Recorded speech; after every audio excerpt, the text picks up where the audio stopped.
जय Hind everyone.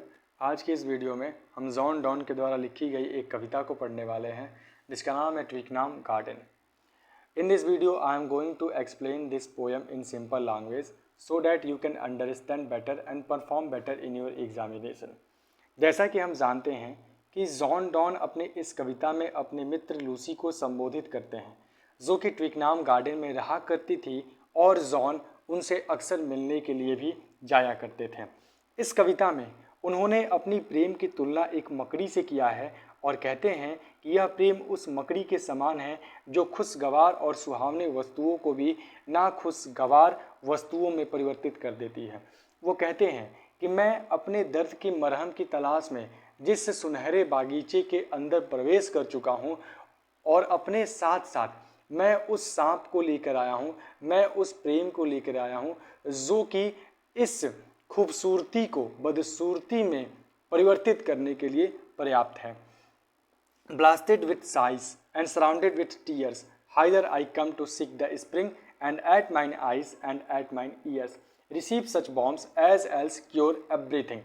Blasted का मतलब टूटा हुआ, खंडित। साइज का मतलब यहाँ पे आहें भरना। सराउंडेड का मतलब घिरा होना। टीयर्स का मतलब आंसू। हाइदर का मतलब यहाँ। कम का मतलब आना। सिक का मतलब तलाश करना। स्प्रिंग का मतलब बसंत यानी खुशी।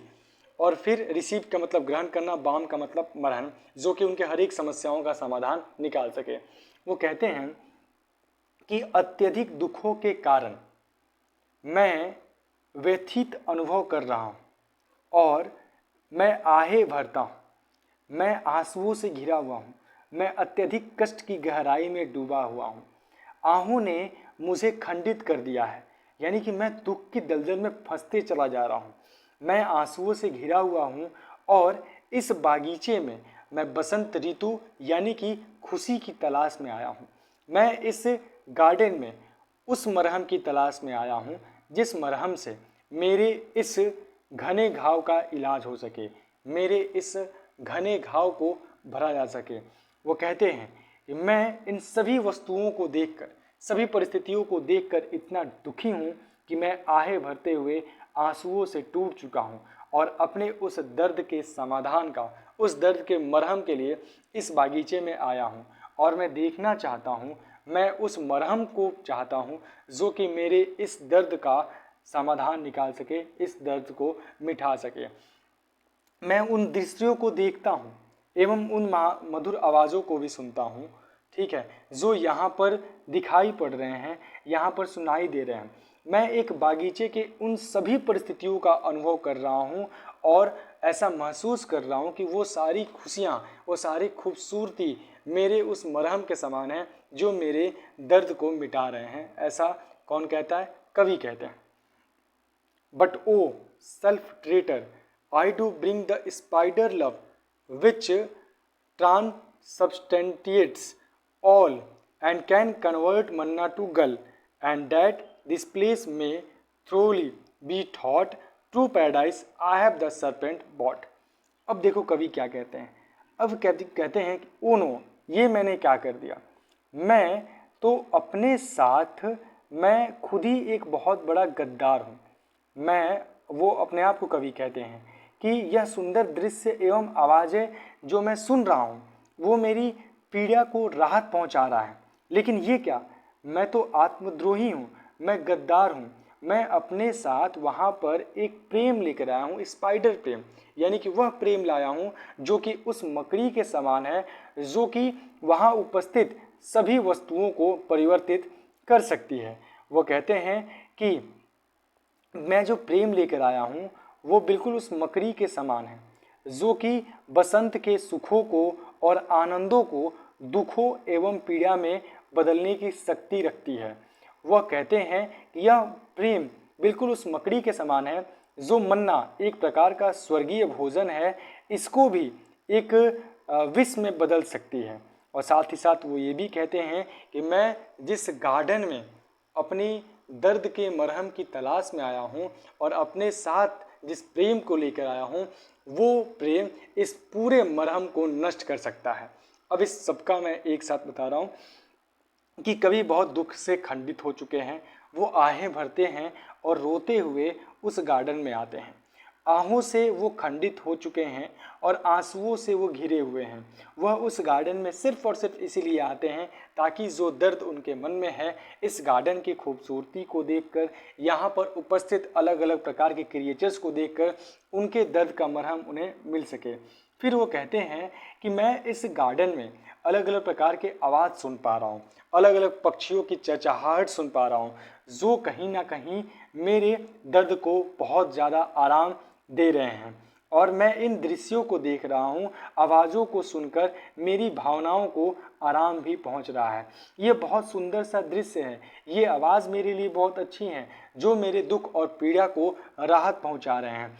लेकिन ये क्या, मैं तो वो आत्मद्रोही हूँ जो इस गार्डन में अपने साथ प्रेम को लेकर आया हूँ, और यह प्रेम उस मकड़ी के समान है जो यहाँ चहचहाते हुए पक्षियों के आवाज़ को रोक सकता है, जो यहाँ के खूबसूरती को बदसूरती में बदल सकता है, जो यहाँ के हर एक उस मरहम को खराब कर सकता है, नष्ट कर सकता है, जो मेरे दुखों को राहत पहुंचा रहा है। कवि का तात्पर्य यह है कि प्रेम मकड़ी के समान है जो यहाँ के सभी आनंद सुखों को दुख और पीड़ा में बदलने की शक्ति रखता है। वो कहते हैं कि यहाँ पे जो खूबसूरती है उसकी तुलना वो मन्ना से करते हैं, एक प्रकार का दैवीय भोजन होता है। वो कहते हैं कि मैं उस प्रेम को लेकर आया हूँ, उस मकड़ी को लेकर आया हूँ जो यहाँ के खूबसूरती का तुलना करते हुए मन्ना से कहते हैं, जो इस मन्ना को भी एक पॉइजन में यानी कि विष में परिवर्तित कर सकता है। अगला, It were whole summer for me that winter did beneath the glory of this place, and that a grave frost did forbid these trees to laugh and mock me to my face। तभी अचानक से कवि को ऐसा महसूस होता है कि उस बागीचे में जो उपस्थित पेड़ पौधे हरियाली है वो इनके दुखों पर व्यंग कर रहा है। अब इस बात को सोचकर कवि कहते हैं कि उनके लिए यह अधिक अच्छा होगा कि सर्दी का मौसम और बढ़ जाए और उस सर्दी में गिरने वाला जो बर्फ़ है, जो तूफ़ान है, वो यहाँ की खूबसूरती को नष्ट कर दे, और कोई भयंकर तूफ़ान आए जो यहाँ के पेड़ों को बर्फ़ से ढक दे, ताकि वो जो पेड़ पौधे जो कि इनके दर्द पर मुस्कुरा रहे हैं, व्यंग कर रहे हैं, वो ऐसा ना कर सकें।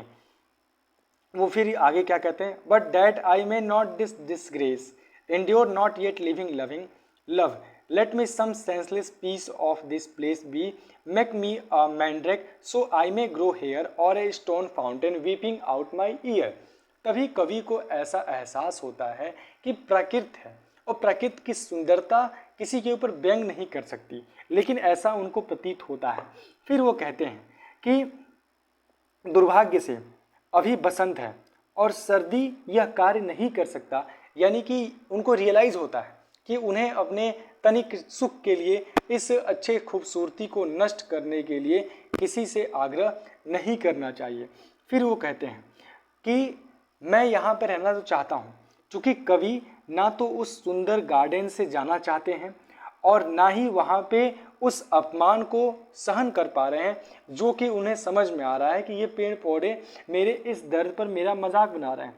तो फिर वो आगे कह रहे हैं कि वह स्पाइडर लव से कहते हैं कि तुम इस खूबसूरती को नष्ट तो ना करो, लेकिन मुझे ही एक निर्जीव वस्तु में परिवर्तित कर दो ताकि मैं इस गार्डन में रह सकूं, यहाँ के व्यंग और अपमान से मैं बच सकूं।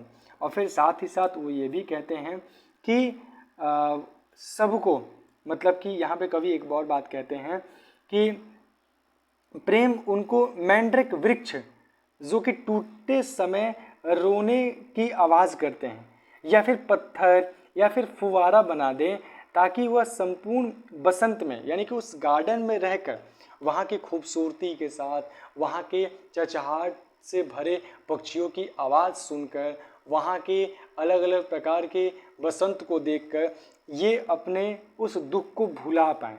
तो ऐसा वो कहते हैं कि उसे स्पाइडर लब से, अपने लब से कहते हैं कि मुझे उस नॉन लिविंग थिंग्स पर परिवर्तित कर दो ताकि मैं यहाँ पे रह सकूँ और रहकर संपूर्ण खुशियों को यहाँ पर रो रो कर गुजार सकूँ और यहाँ पर रहकर उनके खूबसूरती को समझ सकूँ, अपने दर्द को भुला सकूँ, लेकिन मुझे ऐसा ना प्रतीत हो कि ये पेड़ पौधे मेरे ऊपर व्यंग कर रहे हैं, ऐसा वो कहते हैं। लास्ट स्टेंजा है, hither with crystal phials lovers come and take my tears which are love's wine. वो कहते हैं कि यहाँ वो सभी प्रेमी अपने साथ एक बॉटल लेकर आए और उस बॉटल में मेरे आंसुओं को भर लें, जो कि प्रेम रूपी एक वाइन है, ठीक है। And try your mistress' tears at home, और ले जाकर अपनी प्रेमिका के आंसुओं से मेरे इस आंसू को मैच करें, ठीक है। For all are false that taste not just like me, और अगर उसका स्वाद मेरे आंसू से अलग है तो समझ जाना वो भी अपने रूप में एक गद्दार है, यानी कि वो भी अपने प्रेम के प्रति समर्पित नहीं है। कवि प्रेम से कहते हैं कि प्रेमियों को इस गार्डन में आना चाहिए और आकर अपने साथ छोटे छोटे कांच के बोतलों को भी लाना चाहिए, और उसमें वो जॉन डॉन कहते हैं कि उसमें वो मेरी आंसुओं को भर लें, जो कि प्रेम की शराब की तरह है, और अपने साथ घर लेकर जाएं। यह आंसू उनकी प्रेमिकाओं की प्रेम की गंभीरता की सत्यता को बता सकता है।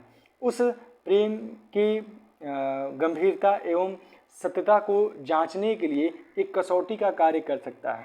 यदि उनकी प्रेमिकाओं के आंसुओं का स्वाद भी उसके आंसू के स्वाद जैसे हैं तो वो अपने प्रेम में सच्ची हैं, और अगर उनके आंसू का स्वाद इनके आंसू से अलग है तो वो अपने प्रेम में सच्ची नहीं है, ऐसा कवि कहते हैं। Alas, hearts do not in eyes shine, nor can you more judge woman's thought by tears than by her shadow what she wears, or perverse sex where none is true but she who's there for true because her truth kills me। फिर कवि कहते हैं कि प्रेमिकाओं के प्रेम की गंभीरता की जांच तो बहुत आवश्यक है, क्योंकि किसी भी महिला के विचारों का पता उसके आंसुओं से नहीं लगाया जा सकता है, और ना ही उसके हृदय की दशा का पता उसकी आंखों से लगाया जा सकता है। क्योंकि महिलाएं जो होती हैं उनका दिखावा कुछ होता है और मन के अंदर की बातें कुछ और होती हैं, तो वे अपने प्रेम में सच्ची नहीं होती हैं। इसीलिए उनके प्रेम की गंभीरता और सत्यता की परख अवश्य होनी चाहिए। और वो कहते हैं कि वह महिला जो कि सच्ची है, जिसकी सच्चाई वास्तविकता नहीं है, लेकिन उसकी सच्चाई उसकी निर्दयता है, यानी कि उसकी गलती है, उसका चीटिंग है, जो कि कहीं ना कहीं इस कवि को मार देता है। इतनी अच्छी कविता है जिसमें वो अपने प्रेम की तुलना दूसरे प्रेम के साथ करते हैं और बताते हैं कि कैसे लोगों को किसी भी महिला के प्रेम की सत्यता का जांच करना बहुत आवश्यक है। अगर आपको कविता अच्छा लगा तो please share this video, like this video, subscribe this channel, and tell me to what you want to study from English literature. Jai Hind.